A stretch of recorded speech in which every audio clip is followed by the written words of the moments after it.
Hey everybody, welcome back to another episode of FSI DFS NASCAR coverage. I'm Meg Ruler 31.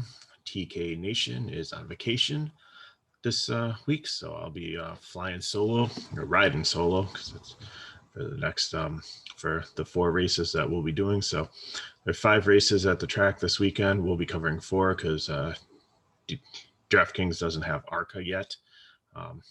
Give them time; it might be coming. So on Saturday, we have a double header. We have the trucks, and then we have the cup cars, and we'll be doing, I'll be doing 4 separate videos for all of them. So right now, I want to look at the trucks. So it is the CRC Brakleen 150. It's only 60 laps. And I think we'll start with the biggest thing here is that Kyle Busch is in the field. And the big deal about this is he's starting 22nd, so it's not like even starting really high up. And he's $15,000, which I think we've seen him like at 16. So he's at the cusp of, do we decide whether we play him or not here? And I think the answer is definitely yes, just based on his current form, on his history here at this track. And when I figured out the speed composites for this, I took last year's Pocono, so several of the drivers have been here before, but a lot of them had not. And I think I used Nashville as one of the points just for current form. And then I took 3 other similar 1.5 mile tracks for that Kyle Busch was in the race, just as a comparison. So I took Kansas, Las Vegas, and I believe it was Atlanta was the last one. And it's kind of hard because we really haven't seen this type of track yet. This is more of a speedway. It's not an intermediate track. It's not a super speedway. It's the 2-mile variety. And it's similar to like Indianapolis and like Michigan. And we haven't seen those tracks yet. So this will be a great data point going forward. It's a weird configuration too. It's called the Tricky Triangle. It's a triangle shaped track. If you've never seen it before, they have a tunnel turn, which you have to get used to. So inexperienced drivers that even are good in the series might struggle a little bit here, not seeing it before. So let's start with our breakdown. We'll start at the top and we'll go on through and I'll tell you who I like and who I don't. And hopefully that will help you with your lineups going forward. So Todd Gilliland is on the pole for this. He's had some success this year. He has actually won a couple times at this racetrack. So, I mean, he's definitely a good play up top here. Maybe he hasn't won, but anyways, the situation here is that normally the last couple of races we've been looking for dominator points. We were trying to figure out, usually when Kyle Busch is in a race, who is going to get out front and lead early and maybe to the end of phase or the end of the first segment of the race, and then Kyle Busch will probably get up there, and then he will probably take the right over the lead, and it'll be hard to pass. And it's very, very hard to pass on this track. So, but I think Kyle will eventually definitely be able to get up there with his skill and with his speed and knowing the track. So Todd Gilliland, I mean, there's not that many laps here. So even if he gets out and leads early, I just don't know if I'm at 10-3 if I can fit him and Kyle Busch in the same lineup. So I'm going to say he's a cash play. I think he's going to be highly owned just based on how well he's been running and, his history here. His average running position was 6-7 last time. I've got him finishing about 4th, so that's not losing too much places, but I think he's a cash play, but a little bit risk. Zane Smith and Ben Rhodes, they're both 9K. Again, I think they might be able to get out and lead early, but then again, for like how long do they go? I mean, Zane hasn't won yet this season. He's been decent, but and Ben Rhodes, I just think I don't know if they're going to be able to get out there and get out front. So, I mean, if you can get out and lead all of stage 1, then he definitely has some merit. But it's going to be hard between these three because it's definitely going to be one of these three. And then you have Austin Hill starting at 10K in fourth, who is my favorite, like start my GPP line with him all the time, never play him in cash. So he could potentially get out there. So there's 4 drivers that could get out there and get ahead of everybody, and nobody can pass them and just lead a bunch of laps here, which again, it's not a super amount of points. So I think they're all in consideration. I think Gillian would be my favorite in cash just based on experience and current form. Matt Crafton comes in at 5th, and he's interesting. She seems to be kind of cheap here at 8,000. A little bit of place differential starting at 5. I mean, he's run decent here. I think he's had 7 or 8 top 10s. Had some bad luck. Same thing with Stuart Friesen, who's starting right behind him. Like these guys are almost identical drivers, where they're $200 apart. Their composites are definitely decent. They come in 6th and 10th. So, but Friesen, just based on track history and recent form, I think it would be more of a GPP. Matt Crafton at 8K, I think you can play in cash if you think that he can get up there or hold his position. So definitely in the realm of possibilities there. It's a throw, and I think I like Crafton better just based on who his manufacturer is, and Toyota and the Thor Sport truck. So John Hunter Nemechek comes at 7. I think that some people try to sandwich he and Kurt Busch in the same lineup, and you can do it.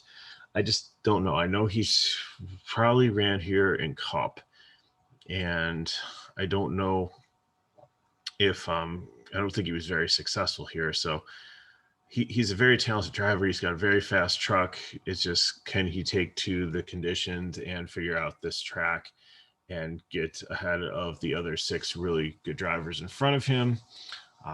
So I think I will build probably 2 cash lineups. I will probably build one with Kyle Busch, and then I will probably build one with John Hunter Nemechek and another guy that we'll talk about in a few picks here, and see what happens there.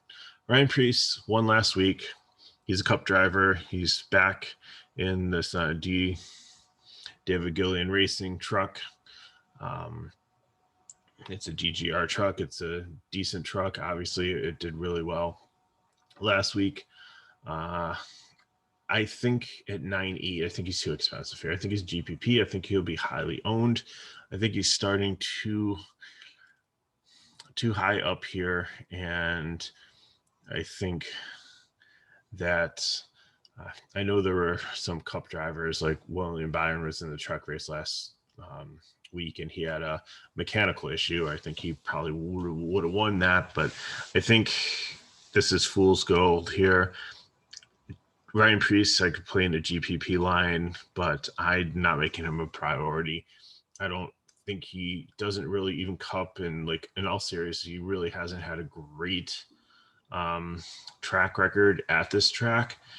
And even though he's against the lesser competition here, I'm out on him. 9.8, it just in builds, it just doesn't work.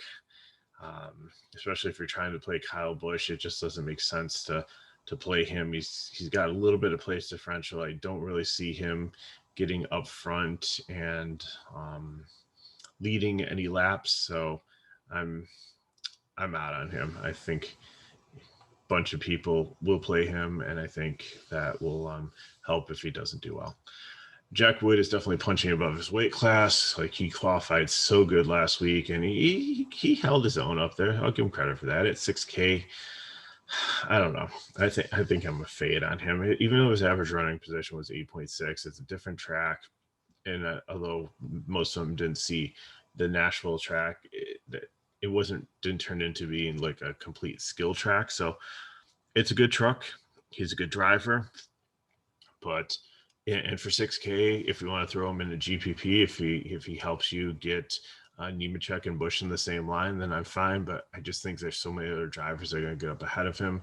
I think he's going to drop down and probably finish somewhere in the high 20s. So I think, last week's results were an outlier. And I think the true Jack Wood is like a 20 pace driver. So I'm not considering him in cash, but I might pick him in GPP if I'm trying to get a bunch of studs in the lineup. So Sheldon Creed here is comes in at 10th. He is good here also. It's just I think a lot of people will be off of him because the price. I think people might think that he's like too expensive, but I think I like pairing him and Nemechek together in the same line if I'm going for GPP. He was really good here last year. He led a bunch of laps. I think he finished second to Brandon Jones, maybe. So I don't know, 10-5, like I said, it's expensive, but I think I like pairing him with Nemechek if I'm doing auxiliary cash or play him in the GPP. He's got the second fastest composite score that I have here. I know he's had some some do not finishes, which is kind of bringing down his win projection here. It takes him down to finishing 9th, but I think he definitely has a top 5 truck. So if you're pairing him with somebody else and not playing Kyle Busch, he's playable. If you want to play him in a GPP, he's playable, but he's not a cash play in a Kyle Busch lineup. Chandler Smith, I think he's interesting here at 78. I think he can be a cash play. I think he can definitely get up in the top 10. Same thing with Johnny Sauter. He and Chandler Smith both have really good trucks. I think they'll have a high ownership at their price. And I think definitely if you're playing Kyle Busch and not trying to get any other high-priced guys in, that they make nice fill-ins into lineups. Carson Hocevar, he was on fire, doing really well. I think he's starting a little too high here. He's come down to earth a little bit recently. And even if I take out the 31st place average in Las Vegas, his average running position is like 19th in similar tracks and with Kyle Busch in the lineup.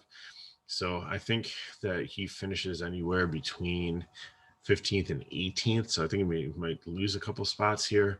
69, you can play him as GPP, but I would rather take the guy below him in the Thor Sports truck, Ty Majeski, who is a good driver. He's been doing well recently. Also, 71, I think he can get up into the top 10, and I'd rather play him for $200 more. Chase Purdy is actually starting to round into form. I think he's finished last couple of races in the top 20. So that's definitely better than he had been doing. And the price tag at 6,200 isn't bad. But I still think the GPP, because I still think he's starting a little bit too high. If he was starting in the 20s, I think that would be a sweet spot for him. But 15th, he might end up 20th, lose a couple spots. So if he fits, if he's last guy in, if you have somebody like in a 6,200 price range, I'd take him over Jack Wood for the place differential. I'd take him over Ryan Truex. So I think that's where we're at with that. Akish, he's in this Thor Sports truck here, 9K. I think he's a cash play. I think he'll be pretty highly owned. He's really good here, and he was in the top 5 pretty much most of the race last year, if I recall, until he wrecked close to the end. So definitely someone that I could look at in cash with Kyle Busch. If he's like the second one that I'm pairing in, then I'd have to put a bunch of value plays in. Tanner Gray right below him, I like him also. Maybe starting a little bit higher than I like, but I think Tanner Gray is one that can kind of finish around this range, has top 10 upside in this truck. 8,400 hasn't been bad at this track. I think he was in the top 15 last year, so definitely can move up a couple places. Tyler Ankrum here, I think he is going to be massive chalk. I see a lot of people in the industry on him at in his GMS truck. Only 6,300 starting 18th, so you have the potential to get up in the top 10. You have some place differential. Don't see him getting up there and leading laps and stuff. So I don't think he's an absolute lock for me. He's definitely a cash play. I love the price range. He fits into a lot of builds really nicely. I've seen him crash too many times this year. That just is a little bit concerning to me when I think about that. Let's see what is DMF. He's got a 25% DNF rate this year. Yeah, that's just a little bit scary. And 2 races at this track, he's got an average finish of 5. He's got 1 top 5 and 2 top 10. So hasn't led any laps. So definitely he's got some potential. It's just maybe it was just a lot of bad luck early in the season. So if you can write that off, he's definitely a cash play. And like I said, a lot of people are going to lock him in at that price tag in the starting position. I'm okay with him in cash, but he's not definitely a super lock for me. Haley Deegan, definitely has a very, very good truck here. She has been a decent driver. Again, she's a rookie here, and I don't know if she's had experience like testing here, or if she ran ARCA here, or has any experience driving on this track. So she'll probably hang back, lose a couple spots, just kind of get a feel for the track. But then again, like I said, there's not much passing in this. So if she can just start 19th and stay 19th, actually, I have her finishing 20th, so she's only going to lose 1 position. I think it's definitely in the range of outcomes. She's kept things clean this year. I know she's got wrecked out of a couple races, but actually, no, she's finished every single race this year, which is pretty good for a rookie. So, yeah, I think she's a decent cash play, just as much as Ankrum is at 59. You actually save $400 there. So she's definitely somebody that I would consider my cash lineups. Josh Berry, I think he's been really good in Xfinity. This truck is not as good. The other truck that was from this team is the one that William Byron was driving last week, and it completely blew up on him. So some of the tech is a little bit sketchy. 75 is a little bit high, but he's been in the top 20 every single race that he's raced in trucks, and he's no longer going to be racing in Xfinity in the junior motorsports car there. So I think he'll definitely be in the Xfinity series. He'll probably race for like Jordan Anderson or some other like smaller teams, because he definitely has a future there, and probably could be, if you had a full-time ride, probably could compete for the title. He's just had a solid year there. So I think he'll do decent in trucks here. I think he definitely get it up in the top 15. So like 7,500 is a little bit expensive, but I think you can definitely see him as cash. Same thing with Austin Wayne Self. Nice Motorsports, a little bit questionable with the tech. I've seen him blow up a couple times this year, but at 5,800, I prefer Haley Deegan for 100 more. But if you need both of them in your lineup, definitely like him. Then we had Kyle Busch, 1,500. I think he's going to be chalk. Definitely a good play. Ryan Truex is 61. I think he's the GPP. Like, he's not horrible, but I think starting too high. I'd rather have him starting in the 30s. Derek Cross, I think he's going to be an absolute lock here. He's decent truck, having a good season. 6,500, I think, is way too low. I think there's a lot of potential for him to get up into the top 15, and I think he's definitely starting in a great position. He's had a couple top 10s this season. And I think that he's starting to get back to what we saw in him last year. He had a lot of promise, and I think he's starting to put it together again. And it's got to be very hard for these guys with like no practice and no chance of testing and everything that's going on with code. That these trucks pretty much roll off the holler, and then the mathematical formula tells them where they're starting each week. That's just not what like racing has been. So, and hopefully we were able to like get back to that. I mean, it makes it harder for DFS because we don't have like the lineup sometimes before days before lock to be able to do commentary like this. But cross, I think, is definitely going to be very popular. I think a lot of people are going to lock He, Bush, and Ankrum into their lineup. Like I said, I'm a little bit more skeptical on Ankrum. I'd rather take like Haley Deegan there. But so below him is Tate Fogelman. TK likes him. TK plays him a lot. He's 25th. If I was to play him, I'd rather have him like 35th. So he's a fade for me, even at 5'3". Chris Wright, I think, will be popular. People trying to play Kyle Busch. He's decent in this Young's truck. 5K. So you can GPP there. Bailey Curley, way too expensive, starting 27th. If he was starting like 32nd, I'd consider him, but still I'd have to think twice at like 87. He struggled at this track no matter what he's been racing here, so he's a fade for me. I'm out. Denny Bond, I think, will be popular at 57. This on-point truck is very good. And I think, he makes a nice GPP play here at this this price point.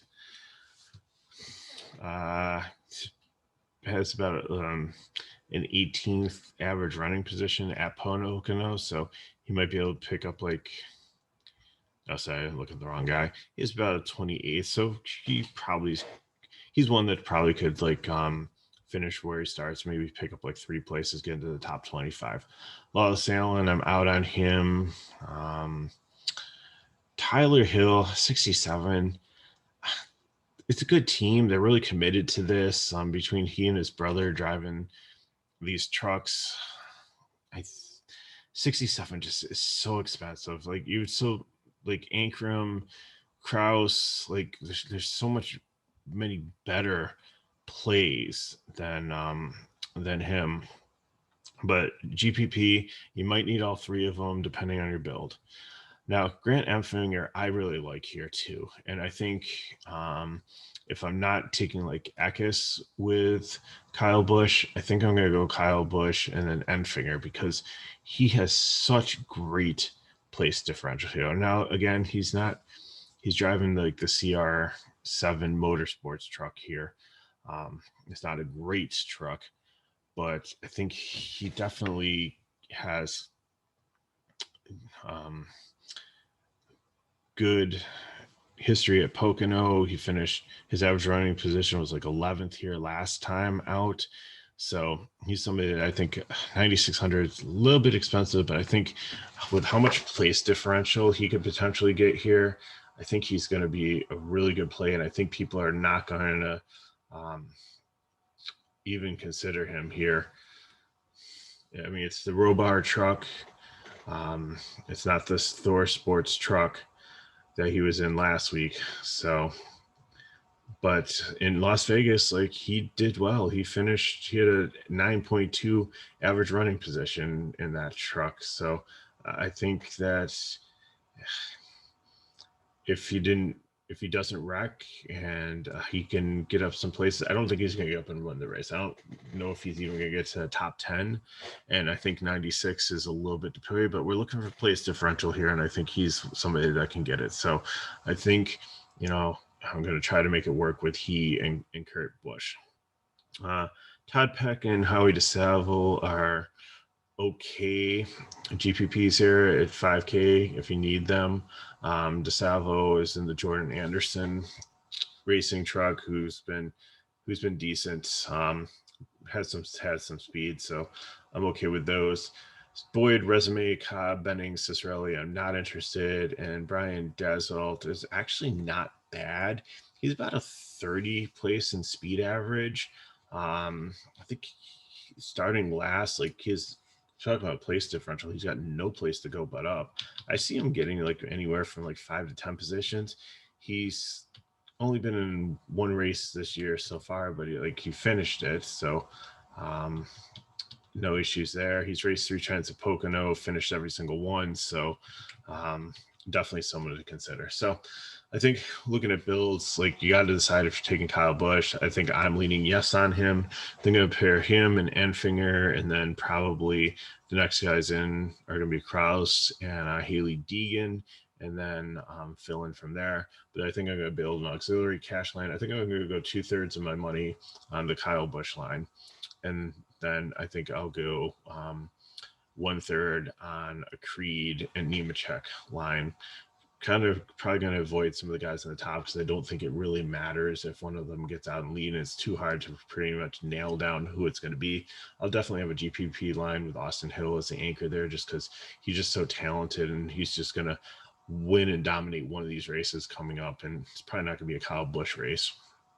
Off on Priest. Going to be underweight in the field on Ankrum, who's going to be super popular. And I think there's a lot of different plays. So hopefully the weather holds up. Like Pocono is notorious for rain. I live about an hour away from it, close to Scranton, Pennsylvania. They're in Long Pond, which is a little bit south of here. And tomorrow it's just supposed to be like humid and like thunderstorms and on and off rain. So nothing like 30-40%. Looks like it could be a wet morning. So it might be a late start for this, but I think that they definitely are able to get it in. I think we're Xfinity on Sunday. It scares me a little bit more. So thanks for watching this video. Give us a comment. If you have any questions, we'll try to help you out with things. Reach out to me at Twitter at MegaRuler31. Like I said, I will do another video for Cup, and then we'll cover Xfinity and we'll cover the second Cup race. So we have got 4 races coming up in the next 2 days between Saturday and Sunday. So should be exciting. So manage your bankroll well. Don't blow it all on the first race, so we can make it through the whole weekend, and hopefully you keep on adding to that bankroll, and at the end, we'll come out having a really good weekend at Poconos. It's a tricky triangle. So thanks for watching. Give us a like, subscribe, hit me up on Twitter at MegaRuler31, and I'll see you for the next video for NASCAR Cup.